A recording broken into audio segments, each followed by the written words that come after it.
Everybody, how you doing tonight? I'm very excited to be here because I'm a big proponent of real artists and people who own their craft, who are very special at what they do. And Andra Day is definitely that person.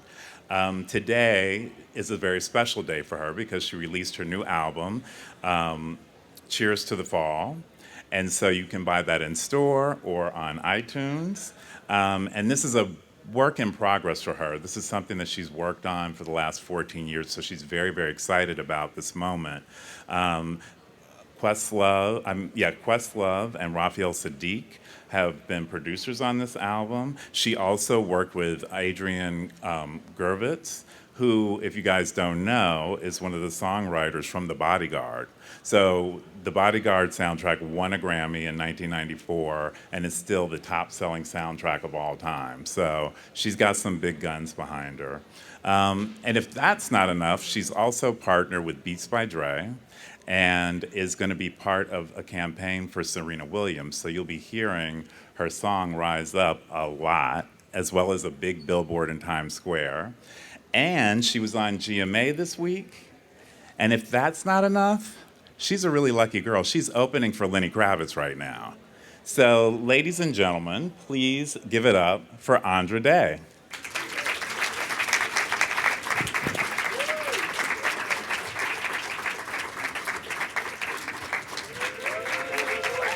Hi. Hey there. Hey, Jeremy. So, just for transparency's sake, I had the pleasure of meeting Andra this summer at the Essence Festival where she performed. And we got to talk about beauty, hair, and style, which was fun. But now we get to talk about the good stuff, the music. Yes. So a lot of people have compared you to Amy Winehouse, Adele, and even Billie Holiday. So how does that feel?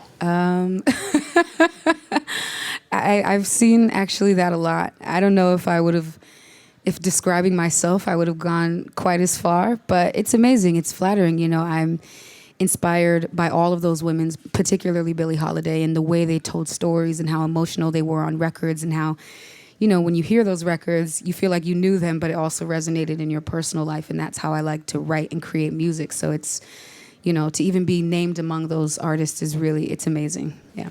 And then you've also, I've heard you say that you were inspired by Nina Simone and Lauryn Hill, and Etta James, Janis Joplin. Is it the same thing? Is it the storytelling and the deep emotion? It is. I feel like they pay more attention to the message and to the emotion than they do the pretty, you know, and I think I've always been drawn to that. I remember when I first heard Nina Simone sing, it was actually I Put a Spell on You. And I remember hearing her voice kind of croak through the speaker, and I was like, wow, it just sounded so different to me. And so I think voices like that and women like that who understand, okay, I have a platform and I'm not going to be afraid to say what needs to be said. I'm drawn to that. Right. So you really believe in the message and the music. I do, absolutely. That's wonderful. Now, speaking of messages in the music, Stevie Wonder. I mean, you have like a real kind of dream story. Like, how did Stevie Wonder hear your music to discover you? You know what? He actually, well, here, I'll give you not the full story, but I'll give you the deeper version. There was actually someone that I was working with, and like every artist, I say working with loosely, you know, you have those sort of management, production company kind of horror stories, you know, people who don't always do what they say they're going to do, but bless him anyway. And something amazing came out of it. It just so happened that Stevie Wonder's wife heard a clip. I sang in front of a store at one time in like a strip mall. And it was that little clip, you know, that he recorded that she heard, and she played it for Stevie Wonder, and he liked it. And so he reached out and was like, you know, I want to talk to you, and I want to talk about music. And he had a song actually at the time that he wanted to write called Crying Like a Public Fountain. And just the title alone, I was like, oh God, I definitely want to do it. And then he introduced me to the producer. I actually did the album with Adrian Gervitz. So yeah. So talk to me about Adrian Gervitz. I mean, he is legendary. Crazy. I mean, crazy. You said crazy. Just crazy. No. So that he was really good then. Yeah, exactly. But people, I mean, if you guys don't know, like he's a songwriter and a producer, but he's also a very famous guitarist. Yep. Mm-hmm. And to the point of after Jimi Hendrix passed away, Miles Davis asked him to join his band. Mm-hmm. So he's quite legendary. Yeah. He's funny because he tells that story differently, right? We're all like, oh my God, you were the one picked to replace Jimmy. Right. He was like, yeah, I was the white guy picked to replace Jimmy. We're like, oh, yeah. Uh-huh. No, but he's incredible. And I wasn't too familiar with Adrian when I first met him. And I started doing research. We talked while we were in the studio. And he's worked with everyone from Jimi Hendrix to Buddy Miles, Ginger Baker. And just, so he has this wealth of knowledge in music that being in the studio, being able to pull from that experience, and him just basically shredding on guitar all the time was just incredible. And he actually, the guitar that Jimi Hendrix gave him before he passed, we even used on the record. It's still sitting in his studio. Yeah. So he is legendary. He's 64. He's been doing it forever. Crazy, but loves music. And we really do love each other. I think we both get this. Crazy is good. Yeah, it is. Crazy is in good. this case, crazy is good. So when you go into the studio with him, I know, and you are preparing to create, did you know that you were going to create a masterpiece? Thank you. Yeah. Actually, that's exactly what I knew we were going to do. No, I'm kidding. Yes, toss there. Right. Toss the beehive. No, I went into the studio. I'm a big prayer, and I do all the time. And, and upon making this album, I prayed about it, and I just knew I needed to tell the truth about my life and everything that happened, And, whether that was exciting to people or resonated with people, that I was just kind of leave to everyone else. But I think it was important to me going in to not be fearless about making the album. So I didn't want to be afraid of talking about certain topics. And I didn't want to be afraid musically to mix genres. I think amazing people did stuff like that. That's how we ended up getting bebop. That's what Nina Simone did. And so we went in with fearlessness, just wanting to create something that we loved, and so this is an added bonus to that. And what I like about it is, getting to know you more creatively is this is authentically who you are. Yep. I mean, we talked about your visual inspiration being from car shows in Southern California, and just being inspired by these different women. So to bring that kind of bravado and then the singers that you're inspired by and the genres all together is really cool. Thank you very much. I appreciate that. I like that. So then more of the Midas touch. I mean, like, you have such a charmed story. Like, it's really kind of brilliant. Thank you. As an editor and writer, like, that's something that I would create. But Spike Lee directed your first video, Forever Mine. Yeah, I won't say thank you because I just don't think I had anything to do with it. It just, all of these amazing things happened. So I'll say I'm thankful for it. Right, yes. But I was at Sundance Film Festival, which was another amazing thing that happened. And we got invited to do the Nina Simone tribute. And it was a lineup with one of my musical idols, Erykah Badu, Common, Leon Bridges, Aloe Black, and Kate Davis. And so he saw me singing there. I did the Mississippi Goddamn. And he saw me singing there. And when I came off stage, he just started asking me who I was. And then he just looked at me. He was like, well, who's doing the first video? And I was like, you? And he was like, okay. I'm like, oh my goodness. So I called my publicist over, introduced them. And then when he flew out to LA, he was serious about it. He texted me, he hit me back. We had a meeting. And so we shot it at the Standard Hotel. Talk to me. I mean, I know that box at the Standard Hotel, and they usually have like kind of a go-go girl in there. And so it's great. Like when I'm watching the video, I'm like, wow, like what was it like being in that box? Actually, very comfortable. Really? Yeah, I'm not really claustrophobic like that. I Okay, kind of like okay. warm, comfortable places. So it wasn't bad. It was cool. I mean, it comfortable to sit in, uncomfortable in the fact that you're just on display completely. right. So, but I actually really enjoyed doing the video with him. He's very nurturing, throughout the process, and I think he kind of knew I was a little nervous, but he's really great at making the environment very casual to the point of like sharing French fries off of his plate. That would be, if Spike likes you, it's Right. amazing. So that's great. Thank you. So cheers to the fall. Yes. Very excited for you today that your album is available. Thank you very much.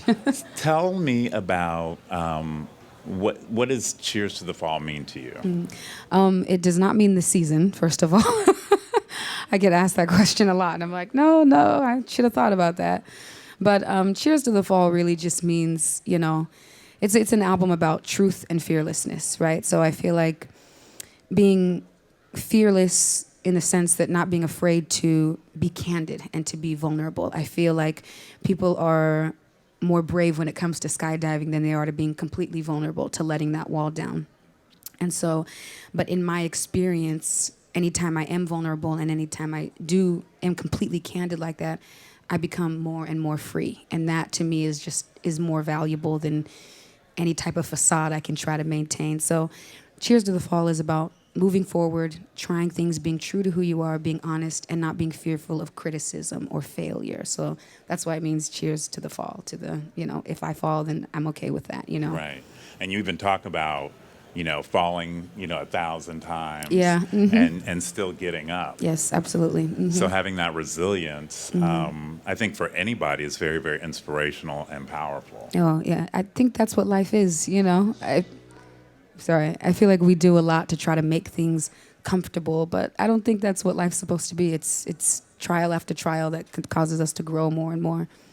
Now let's talk about love, which is also a big theme in the album. Yes. And on your song Gold, it was very interesting. You're kind of the heartbreaker versus being heartbroken. Yes. So talk to me about the inspiration for that song. My life and my poor decisions. Gold is an autobiography. I always say that. It really, I was in a relationship with someone for 8 years, and throughout that time I was not good to them. I was not honest with them. I was very reckless with their emotions, and I cheated on them, multiple times, and kind of being stuck in that space of having to hide it, I feel like destroyed me and definitely, destroyed him. And so at some point I finally had to kind of turn around and face myself and admit what I did. And then in turn, I also got my heart broken, and that sort of caused me to understand even more deeply how much, when you're reckless with people's emotions like that, how much it affects them sometimes for the rest of their lives. And so it was really my note to him and my apology to him and telling him, I understand, I totally understand, and I'm sorry. So the lyrics in there are very, very true. There's a line in there where I say, you looked for a ring to fit while I played wifey with a kid. And that is very true. I got a text message of a picture of an engagement ring. So it was a lesson. And then Only Love, is that a continuation of the story? Yeah, I think it's a continuation, a bit of a continuation, and sort of an evaluation of love as well. I think there are two different types of love, or one posing as love, and one of them, the real one, is a selfless love. It's a sacrificial love. It causes us to give without expecting, just to Unconditionally. and then the other one on the other side is a selfish love that says, I need to be gratified. This is about what I want. And so it's kind of me evaluating the two and saying, yeah, one of these just doesn't quite work. Right. No, absolutely. But there's also, what I like about your music is there's also feelings of hope and optimism and redemption. So talk to me about forgiveness. Oh, absolutely. Honestly, I think that's what the whole album is about. When I talked about vulnerability, it's not just about being vulnerable and being honest and open, but also about being forgiving and being accepting and not judgmental when other people are honest and open and vulnerable. And that's one thing I learned throughout this entire process, is about being forgiven, but also forgiving, knowing that, none of us are blameless. I just have to talk to you about Rise Up. Yes. Because everyone's buzzing about that, and then we're going to toss it to the audience. But Okay. talk about Rise Up, and why is everyone buzzing, and what is the message behind Rise Up? I think Rise Up is a message, like you said, of hope. There's a line in the song that's very simple, and to me, actually, almost cliche. It says, all we need is hope. But sometimes simplicity is very profound because it's just, as obvious as it seems to us, we're not always believing it, or we're not always receiving that message. So, for me, Rise Up is really a song about, persevering through adversity, but not just doing it for yourself, understanding that other people are dependent on you moving forward, just as you're dependent on them moving forward. And so it's also a song about loving sacrificially because, I personally believe that we were all created with a purpose, and we are all a part of each other's purpose. It's not just one person's journey, we're all sort of intertwined. So Absolutely. I think that's why. That's I hope that's wonderful. Well, no, I believe you. I'm with it. And the lyrics and the song delivers on that message. So thank you for that song. Thank you. So we want to open it up to Q&A from the audience. Hi, I'm Teresa. Hi, I'm Teresa. also from San Diego as well. Oh, hey, what's Hey, up? girl. What inspires your songwriting process aside from your personal experience? Are you drawing from friends, family, or things that you just witness in everyday life? Yeah, I think absolutely, personal experience is an obvious one, particularly for this album. But, friends, family, things that they go through and things that I just witness, So there's just, a tide or the way that it's shifting in our society or in culture. And sometimes that'll be what moves me, And then, a lot of times in prayer too, a lot of times like I said, I'm a very spiritual person. So I'm always asking, okay, what should be said? What needs to be talked about or addressed? And sometimes the desire to say things very frankly and not poetically really drives me. Like sometimes I want a song or something that just spells it right out, as real and as raw as possible. So, and then music, melodies. Sometimes songs just tell you what they're supposed to be. Sounds good. Oh, thanks. And I just wanted to tag onto that, like working with Questlove and Raphael Sadiq, who are Yeah. epic, legendary, Yes. creative people. How was that process? It was amazing watching. I actually wasn't in the studio with Questlove, but I was in the studio with Raphael. We worked closely together for months, and he got as close to the project as I did, and was also working on his album at the same time. So, I think it was just a mutually inspiring experience. Watching the way that he works. I actually noticed something. Raphael does a thing where he'll start a project and then he'll leave it, and then he'll start another one, and then he'll leave it, and then he'll start another. And sometimes he won't come back to it for weeks, but to come back to things on fresh ears. And that was actually something that I kind of absorbed while I was working with him.